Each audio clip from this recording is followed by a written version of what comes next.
Good morning दोस्तों, स्वागत है आपका आज के मुख्य समाचारों में। जी हां दोस्तों, आपको यहां पर देखने को मिलेंगी सुबह से लेकर शाम तक की तमाम बड़ी खबरें मुख्य समाचार ब्रेकिंग न्यूज अपडेट्स के रूप में। तो दोस्तों, आप सभी लोगों से रिक्वेस्ट है इस वीडियो को ज़्यादा से ज़्यादा लाइक और शेयर करें।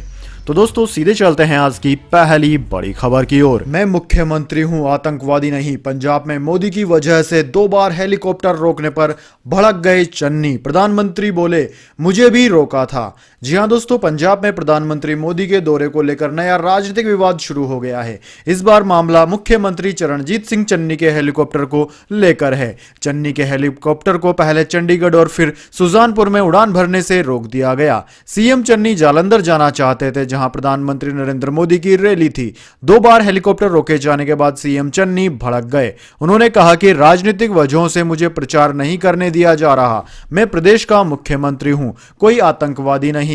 उधर दोस्तों, प्रधानमंत्री मोदी ने भी जालंधर की रैली में इस विवाद का जिक्र किया। मोदी ने कहा कि जब वे गुजरात के सीएम थे और उन्हें भाजपा ने पीएम उम्मीदवार बनाया था, तब पठानकोट से हिमाचल में प्रचार के लिए जाते वक्त उनका हेलीकॉप्टर रोक दिया गया था। मोदी ने कहा कि तब कांग्रेस के युवराज अमृतसर में कहीं जा रहे थे, तब उनकी वजह से मेरा हेलीकॉप्टर नहीं उड़ने दिया गया, जबकि वह सिर्फ एक सांसद थे। इस वजह से मुझे हिमाचल प्रदेश में 2 रैलियां रद्द करनी पड़ी थी। उन्हें सत्ता का इतना घमंड था। इसके बाद दोस्तों, अगली बड़ी खबर, कर्नाटक हिजाब मामला। कर्नाटक में अब खुलेंगे प्री यूनिवर्सिटी और डिग्री कॉलेज। जी हां दोस्तों, कर्नाटक में मुस्लिम छात्राओं के हिजाब पहनकर स्कूल में प्रवेश करने को लेकर उठे विवाद के बीच एक बार फिर से राज्य में प्री यूनिवर्सिटी और डिग्री कॉलेज खुलेंगे। सोमवार को प्रदेश के शिक्षा मंत्री बीसी नागेश ने कहा कि राज्य में प्री यूनिवर्सिटी और डिग्री कॉलेज 16 फरवरी से खुलेंगे। इससे पहले राज्य में हिजाब विवाद के कारण कॉलेज को बंद कर दिया गया था। दोस्तों, आपकी जानकारी के लिए बता दें, कर्नाटक सरकार ने 3 दिन पहले डिग्री और डिप्लोमा कॉलेजों को बंद रखने की अवधि 16 फरवरी तक बढ़ा दी थी। सरकार ने अपने परिपत्र में कहा था कि राज्य में कानून एवं व्यवस्था की स्थिति बनाए रखने के एहतियाती कदम के तौर पर यह फैसला लिया गया है। दोस्तों, राज्य के कुछ हिस्सों में उच्च माध्यमिक स्कूलों तथा कॉलेज परिसरों में हिजाब बनाम भगवा स्कार्फ को लेकर विवाद ने तनाव पैदा कर दिया था। कुछ स्थानों पर अप्रिय घटनाएं और यहां तक कि हिंसक झड़पें भी हुई थी। इसके बाद दोस्तों, अगली बड़ी खबर, इलेक्शन 2022 यूपी में 62.22% वोटिंग, गोवा में 78% से ज्यादा हुआ मतदान और उत्तराखंड में 62.5% लोगों ने डाले वोट। जी हां दोस्तों, उत्तर प्रदेश चुनाव के दूसरे चरण की 55 सीटों और उत्तराखंड गोवा की सभी सीटों पर सोमवार को मतदान हुआ। गोवा की 70 विधानसभा सीटों के लिए मतदाताओं ने बम्पर वोटिंग की। यूपी में शाम 6 बजे तक 62.22% वोटिंग हुई। वहीं उत्तराखंड में शाम 6 बजे तक 62.5% और गोवा में 78.94% वोट पड़े। हालांकि दोस्तों, यूपी में कुछ जगह स्लो वोटिंग और बिजली जाने की खबरें भी आई। लाइट नहीं होने के कारण मुरादाबाद के Rajkala PD girls inter college पर मतदान भी रुका था। मतदाता आधे घंटे से बिजली का इंतजार कर रहे हैं। जिला प्रशासन ने लाइट का कोई वैकल्पिक इंतजाम भी नहीं किया था। वहीं दोस्तों, रामपुर विधानसभा सीट पर 56.2% वोट पड़े, जहां सपा की ओर से आजम खान प्रत्याशी है। वहीं स्वार विधानसभा सीट पर 54.13% वोट डाले गए, जहां से आजम खान के बेटे अब्दुल्ला सपा के उम्मीदवार हैं। इसके बाद दोस्तों, अगली बड़ी खबर, यूपी इलेक्शन। योगी आदित्यनाथ ने कहा, शरीयत से नहीं संविधान से चलेगा हिंदुस्तान। दूसरे चरण की वोटिंग के दिन कहे यह शब्द।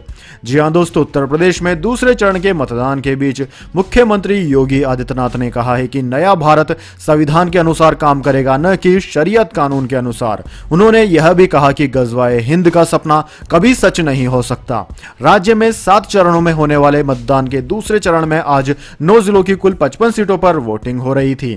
इससे पहले दोस्तों, मुख्यमंत्री ने कू ऐप पर अपना बयान लिखा। उन्होंने कहा कि गजवाए हिंद का सपना देखने वाले तालिबानी सोच के मजहबी उन्मादी यह बात गांठ बांध लें, वो रहें या ना रहें, भारत शरीयत के हिसाब से नहीं संविधान के हिसाब से चलेगा। जय श्री राम।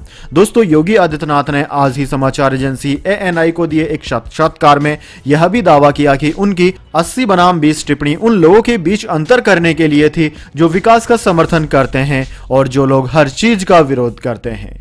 इसके बाद दोस्तों, अगली बड़ी खबर, झांसी में अखिलेश यादव ने कहा, समाजवादी पार्टी की सरकार बनी तो गड़बड़ करने वाले गुंडा और माफियाओं को दूर भेज दिया जाएगा। जी हां दोस्तों, समाजवादी पार्टी के अध्यक्ष अखिलेश यादव ने बुंदेलखंड में एक जनसभा को संबोधित करते हुए बीजेपी पर जमकर हमला किया। अखिलेश यादव ने कहा कि यूपी में समाजवादी सरकार बनने पर अगर कोई अपराधी, कोई गुंडा, कोई माफिया गड़बड़ करने की कोशिश करेगा तो उसे दूर भेज दिया जाएगा, वह यूपी में दिखाई नहीं देगा। सीएम योगी आदित्यनाथ पर निशाना साधते हुए उन्होंने कहा कि आपको पता है बाबा मुख्यमंत्री गुंडे माफियाओं का नाम क्यों लेते हैं? क्योंकि वह सुबह सुबह शीशे में किसी को देख लेते हैं, शीशे में वह सबसे पहले जिसे देख लेते हैं फिर उसी की चर्चा पूरे दिन करते हैं। अखिलेश यादव ने आगे कहा, डबल इंजन की सरकार ने लोगों की नौकरियां और रोजगार छीने, यही नहीं उनके लोग बैंकों से पैसा लेकर भी भाग रहे हैं। ये चिल्लाते हैं परिवार वाले। याद रखना, जिनके पास परिवार नहीं है वह परिवार वालों का दुख दर्द नहीं समझ सकते, तभी इनके लोग 28 बैंकों का पैसा लेकर भाग गए। उन्होंने अपने भाषण में आगे कहा कि नोटबंदी के बाद सारा व्यापार बर्बाद हो गया, कोरोना के समय सारे धंधे और कारखाने बंद थे, लेकिन हमारे किसानों ने खेती नहीं छोड़ी। उसी का परिणाम है कि आज हमारी अर्थव्यवस्था बच गई। अगर किसान भी खेती नहीं करता तो देश की अर्थव्यवस्था नहीं बच सकती थी। इसके बाद दोस्तों अगली बड़ी खबर, महंगाई के मोर्चे पर राहत, WPI जनवरी में घटकर 12.96% पहुंचा। जी हां दोस्तों, लगातार बढ़ रही महंगाई के मोर्चे पर आम लोगों को थोड़ी राहत मिली है। थोक मूल्य सूचकांक WPI आधारित महंगाई इस साल जनवरी में घटकर 12.96% पर आ गई। सरकारी आंकड़ों के मुताबिक खाने पीने की वस्तुओं की कीमतें बढ़ने के बावजूद थोक महंगाई में गिरावट आई है। दोस्तों आंकड़ों के मुताबिक दिसंबर 2021 में थोक महंगाई 13.56% थी। पिछले साल जनवरी में थोक मूल्य सूचकांक आधारित महंगाई यानी कि WPI बेस्ड इन्फ्लेशन 2.51% रही थी। इस राहत के बावजूद थोक महंगाई अप्रैल 2021 से लगातार 10वें महीने 10% से ऊपर बनी हुई है। थोक मूल्य सूचकांक आधारित महंगाई दर बढ़ने से आम जनजीवन पर असर पड़ता है क्योंकि सामानों की आपूर्ति महंगी हो जाती है। दोस्तों महंगाई अभी भी 10% से ऊपर है, यानी कि महंगाई कम नहीं हुई है, लेकिन पिछले कुछ महीनों के मुकाबले थोड़ी कम हुई है। इसके बाद दोस्तों अगली बड़ी खबर, हेमा मालिनी सहित कई बीजेपी नेताओं की पंजाब की रैलियां रद्द, जानिए क्या है कारण। दोस्तों पंजाब के ग्रामीण इलाकों में किसानों के साथ किसी तरह का विवाद न हो जाए, इससे भाजपा बचने की कोशिश कर रही है। बीते रविवार को भाजपा के स्टार प्रचारक मालवा के उन इलाकों से दूर रहे जहां किसान संघों का बोलबाला है। मीडिया रिपोर्ट्स के मुताबिक हरियाणा के मुख्यमंत्री मनोहर लाल खट्टर की 12 जनवरी को पंजाब के ग्रामीण इलाकों में होने वाली रैलियों को रद्द करने के बाद अभिनेत्री राजनेता हेमा मालिनी का पूरा दौरा बिना किसी कारण बताए रद्द कर दिया गया। उन्हें अमृतसर पूर्व, अमृतसर पश्चिम और दोपहर बाद मोड़ में रैलियों को संबोधित करना था। यहां तक कि गृह मंत्री अमित शाह के कार्यक्रम में भी अंतिम समय में फेरबदल किया गया। हालांकि दोस्तों भाजपा का कहना है कि किसानों के विरोध के आह्वान का इन परिवर्तनों से कोई लेना देना नहीं है। दोस्तों आपकी जानकारी के लिए बता दें, पंजाब के किसान संगठनों ने अमित शाह के दौरे के खिलाफ सुनाम में विरोध प्रदर्शन की घोषणा की थी, लेकिन जमीनी स्तर पर व्यवस्था शुरू होने से बहुत पहले उस कार्यक्रम को रद्द कर दिया गया था। भटिंडा जिले के BKU के जिला समिति सदस्य जगसीर सिंह जुजबा ने कहा कि हमने हेमा मालिनी की यात्रा के विरोध की घोषणा की थी, इसलिए उनकी यात्रा भी कैंसिल कर दी गई। इसके बाद दोस्तों अगली बड़ी खबर, 3 मार्च को वाराणसी में रैली करेगी ममता बनर्जी, तृणमूल कांग्रेस की नगर निगम चुनाव में बड़ी जीत। जी हां दोस्तों, पश्चिम बंगाल के 4 नगर निगम चुनाव में मुख्यमंत्री ममता बनर्जी की पार्टी तृणमूल ने क्लीन स्वीप कर ली है। जीत पर जनता को बधाई देते हुए मुख्यमंत्री ममता बनर्जी ने कहा कि यह मां, माटी और मानुष की जीत है। पश्चिम बंगाल में आसनसोल, विधाननगर और सिलीगुड़ी और चंदनगोरे में नगर निगम का चुनाव 22 फरवरी को हुआ था। सभी सीटों पर ममता बनर्जी की पार्टी को जीत मिली। जीत के बाद ममता बनर्जी ने कहा कि वह 3 मार्च को प्रधानमंत्री नरेंद्र मोदी की संसदीय सीट वाराणसी में रैली करेगी। उन्होंने कहा कि टीएमसी ने वृद्ध हित को ध्यान में रखते हुए उत्तर प्रदेश चुनाव नहीं लड़ा, लेकिन वहां बीजेपी के खिलाफ प्रचार में जरूर उतर रही है। पश्चिम बंगाल नगर निगम चुनाव में सत्ताधारी तृणमूल कांग्रेस ने सभी 4 नगर निगम की सीटें जीत ली है। नगर निगम चुनाव के लिए मतदान 12 फरवरी को हुआ था। इस बीच मुख्यमंत्री ममता बनर्जी ने नगर निकाय चुनाव में अपनी पार्टी की प्रचंड जीत के लिए लोगों का आभार भी जताया और इसे जनता की जीत बताया। इसके बाद दोस्तों अगली बड़ी खबर, अमेरिका का दावा, इस तारीख को यूक्रेन पर हमला कर देगा रूस। हमले के लिए नाटो कर रहा है यह काम। जी हां दोस्तों, रूस अब तक 3 तरफ से यूक्रेन को घेर चुका है। दोस्तों, यूक्रेन की राजधानी कीव में मैराथन कूटनीति और सैन्य बैठकें हो रही है। अमेरिका की खुफिया एजेंसी का कहना है कि अब रूस ने 1,30,000 रूसी सैनिकों का जमावड़ा यूक्रेन की सीमाओं पर तैनात कर दिया है। रविवार को अमेरिकी राष्ट्रपति जो बाइडेन ने रूस के राष्ट्रपति व्लादिमीर पुतिन से लगभग 1 घंटे बातचीत की। उन्हें यूक्रेन पर किसी भी तरह के सैन्य एडवेंचर के खिलाफ समझाया और चेतावनी भी दी, लेकिन व्हाइट हाउस का कहना है कि 60 मिनट लंबी चली इस बातचीत से हालात में कोई बदलाव होने के संकेत नहीं है। अमेरिका की गुप्तचर एजेंसियों का ऐलान है कि रूस ने यूक्रेन की घेराबंदी के लिए मिसाइल, एयरफोर्स, नेवी फोर्स और स्पेशल फोर्सेस को तैनात कर दिया है। इसके अलावा हमले की स्थिति में अपने सप्लाई चेन को भी दुरुस्त किया है। रूस ने काला सागर में 6 जंगी जहाजों को भी उतार दिया है। ये जहाज उभयचर कैटेगरी में आते हैं, यानी कि ये पानी के अलावा एक और माध्यम से भी हमला करने में सक्षम है। इसके साथ ही समुद्री तटों पर रूस की ताकत में बड़ा इजाफा है। दोस्तों, अब दुनिया के राष्ट्रीय अध्यक्ष एवं स्वयं राष्ट्रपति जो बाइडेन और उनकी खुफिया एजेंसियां यह पता लगाने में जुटी हुई है कि रूस यूक्रेन पर हमला कब करने वाला है। रूस बेहद गोपनीयता से अपने कदम आगे बढ़ा रहा है, लेकिन अमेरिका की गुप्तचर एजेंसियां भी पूरी क्षमता के साथ रूस के प्लान को समझने में लगी हुई है। इसके बाद दोस्तों, अगली बड़ी खबर, यूपी इलेक्शन 2022 वोटिंग के दौरान साइकिल का बटन दबाने पर वीवीपैट से निकल रही कमल की पर्ची, समाजवादी पार्टी ने लगाए गंभीर आरोप। जी हां दोस्तों, समाजवादी पार्टी ने यूपी विधानसभा चुनाव के लिए चल रहे दूसरे चरण के मतदान में बीजेपी पर गंभीर आरोप लगाए। सपा का आरोप है कि सहारनपुर जिले की बेहट विधानसभा से बूथ संख्या 170 पर साइकिल का बटन दबाने पर वीवीपैट से कमल की पर्ची निकल रही है। वहीं जिन महिलाओं को कम दिखाई देता है, उनकी जगह वहां तैनात अधिकारी खुद वोट डाल रहे हैं। इसके अलावा बूथ संख्या 403 पर कई मुस्लिम महिला वोटरों को यह कहकर वापस कर दिया कि आपका वोट पड़ चुका है। समाजवादी पार्टी ने इस मामले की चुनाव आयोग से शिकायत की है। पार्टी ने आयोग से बूथ संख्या 170 की ईवीएम मशीन बदलवाकर निष्पक्ष मतदान कराने की अपील की। इसके अलावा बूथ संख्या 377 और 403 के मतदान कर्मियों को हटाने की शिकायत चुनाव आयोग से की। दूसरी तरफ सपा ने सहारनपुर में विधानसभा क्षेत्र 136 ददरोल में तैनात पुलिस कर्मियों पर वोटरों से जबरन बीजेपी के पक्ष में वोट कराने का आरोप लगाया। सपा के मुताबिक थाना सोहरामपुर प्रभारी निरीक्षक ने वोटर्स से ऐसा न करने पर फर्जी मुकदमों में फंसाने की धमकी तक दे डाली।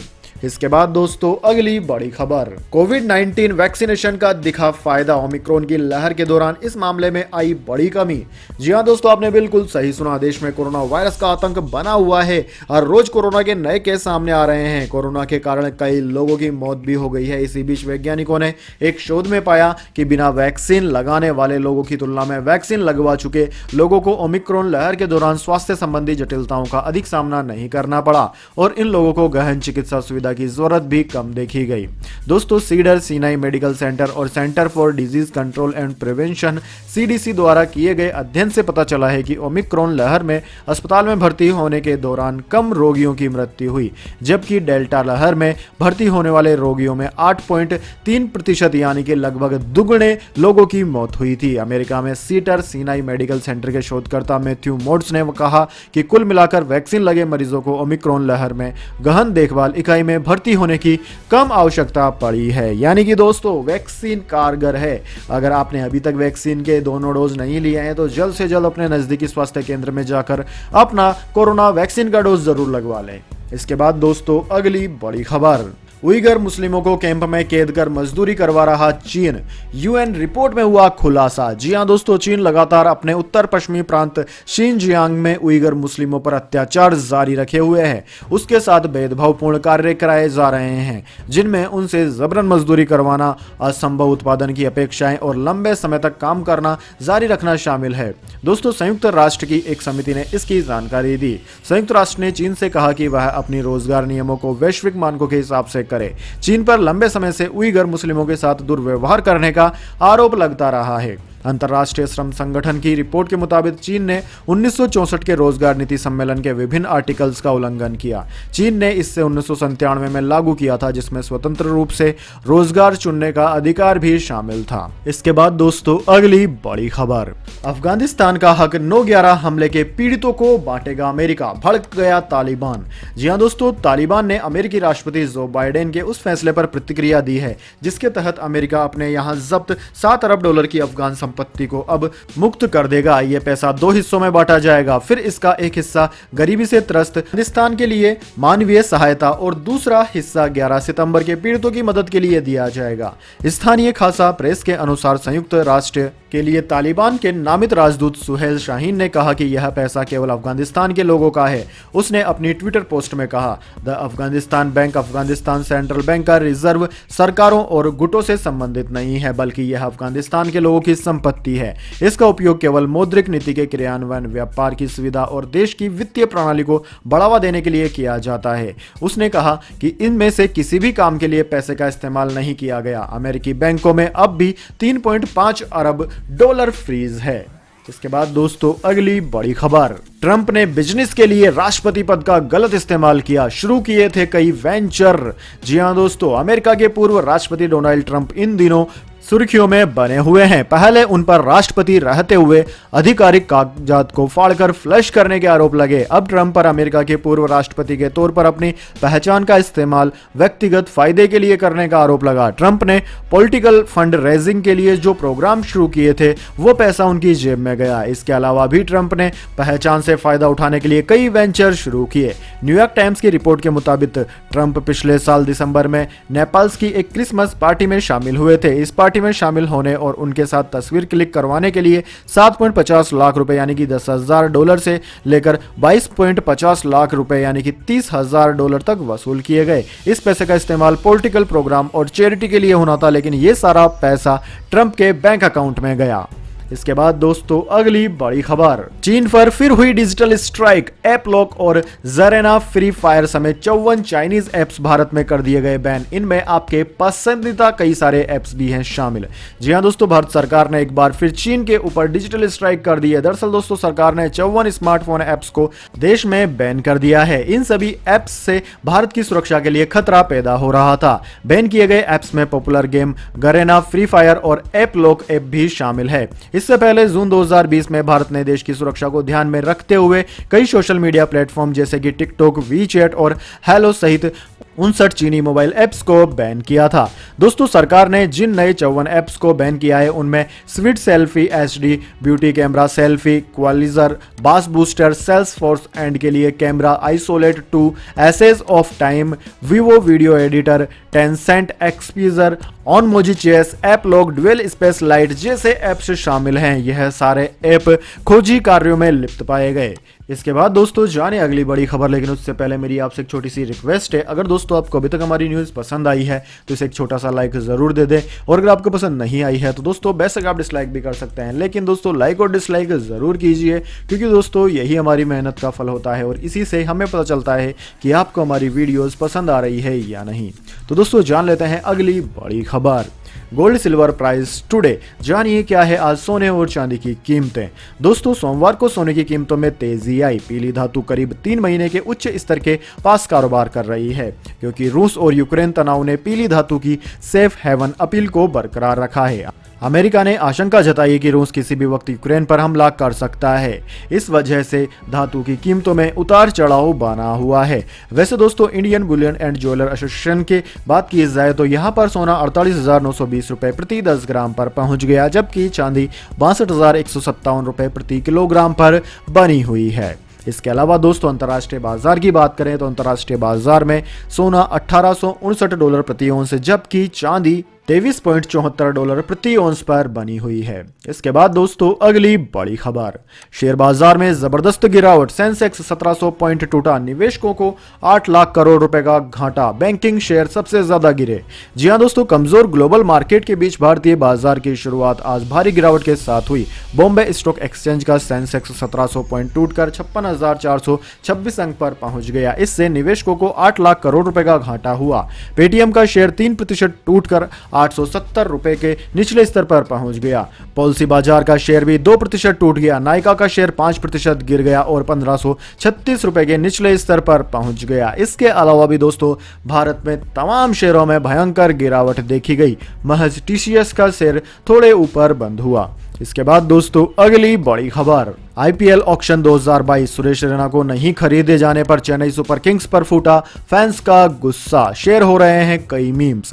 दोस्तों इंडियन प्रीमियर लीग यानी कि आईपीएल 2022 का मेगा ऑक्शन खत्म हो चुका है। कई टीमों ने अपने इतिहास की सबसे बड़ी खरीदारी की तो कुछ टीम दिग्गजों को दरकिनार कर गई। इसमें मिस्टर आईपीएल के नाम से जाने जाने वाले भारतीय क्रिकेट टीम के पूर्व खिलाड़ी सुरेश रैना को कोई खरीदार नहीं मिला। जी हाँ दोस्तों, 5000 से अधिक आईपीएल रन बनाने वाले सुरेश रैना ने 39 अर्धशतक बनाए हैं और सबसे अधिक कैच लेने का रिकॉर्ड भी अपने नाम किया है। इसके बावजूद सीएसके ने रैना को नहीं खरीदा, जिसका जिम्मेदार कप्तान महेंद्र सिंह धोनी को माना जा रहा है। सुरेश रैना का बेस प्राइस 2 करोड़ था और वो पहली बार आईपीएल में अनसोल्ड रहे। जिस टीम की जर्सी को अपना गर्व मानते थे उस टीम ने भी रैना पर बोली नहीं लगाई, जिसके बाद फैंस का गुस्सा फूट पड़ा। फैंस ने सोशल मीडिया पर चेन्नई सुपर किंग्स के पेज पर जाकर अपना गुस्सा निकाला। एक फैन ने धोनी को इसका जिम्मेदार बताया। तो दोस्तों यह इतिहास की तमाम बड़ी खबरें। इसके बाद दोस्तों बारी आती है आज के माइंड क्यूज क्वेश्चन की। जी हाँ दोस्तों, एक आसान से सवाल का जवाब देकर आप जीत सकते हैं एक अमेजिंग सरप्राइज गिफ्ट हमारे यूट्यूब चैनल की ओर से। तो दोस्तों आज का सवाल आपकी स्क्रीन पर आ चुका है। हॉकी का जादूगर किस खिलाड़ी को कहा जाता था? जी हाँ दोस्तों, अगर आप जानते हैं उस खिलाड़ी का नाम जो कि हॉकी के जादूगर नाम से फेमस था तो जल्दी से उनका नाम कमेंट बॉक्स में लिख दीजिए। अगर दोस्तों आपका जवाब होता है एकदम सही और आप चुने जाते हैं लक्की विजेता के रूप में तो आपको मिल सकता है एक अमेजिंग सरप्राइज गिफ्ट हमारे YouTube चैनल की ओर से। तो दोस्तों जल्दी से अपना उत्तर कमेंट बॉक्स में लिख दीजिए, वीडियो को लाइक कर लीजिए और चैनल को सब्सक्राइब करके बेल आइकन भी दबा लीजिए। धन्यवाद। वंदे मातरम। जय हिंद, जय भारत।